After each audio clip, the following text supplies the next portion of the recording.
How to go live on your close friends list on Instagram. Hi everyone, welcome back to our channel. I am Bimal from How to Geek, and in today's guide video I will simply show you the way as to how you can go live on close friends on Instagram. But before we get started with this video, if you are new to our channel, do make sure to leave a like and hit that subscribe button. Without any further ado or delay, let's get started with today's video. First of all, just make sure you have either downloaded or updated the Instagram app to the latest version, and you can do this by heading over to your respective app store, in the search box typing in Instagram, and go ahead and simply either download or update the app. Once you have updated the Instagram application, now I basically want you to go over and then open it up. Next thing you want to make sure is that you are logged into your account, and after you log in, you can see this is how it's going to look like.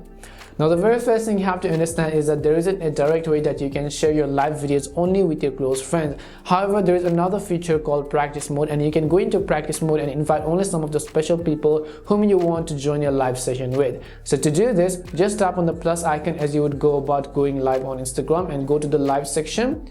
Once you go to live section, basically if I just go ahead and go live, all of my followers is actually going to get notified that I am currently live on Instagram. But only for some of the private people, what we will do is on the left hand side you can see all these toolbars. Just tap on the one that looks like the I button over here.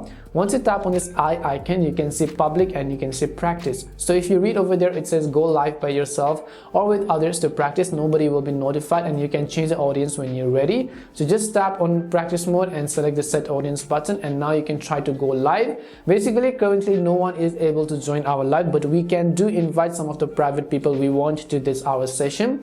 So to do that, just tap on this little profile icon from the bottom right corner and select the people whom you would like to invite to your live session. Once you invite them to your live session, if they're online, they'll basically get notified and they can join your live session in that way. But keep in mind that you cannot directly invite close friends, but there is a way to only let some of the private people know that you're currently live by going into practice mode. If you want to end this live session, tap on the cross icon on the top right and select the option called end video, and you can go ahead and discard the media as well. This is simply how you can go ahead and then go live on your close friends list on Instagram. We hope the video was really helpful. If it did help you, make sure to leave a like and subscribe to the channel. If you've got any more questions, queries or doubts, make sure to also leave them down below. Thank you very much for watching till the end, and see you soon in our next video.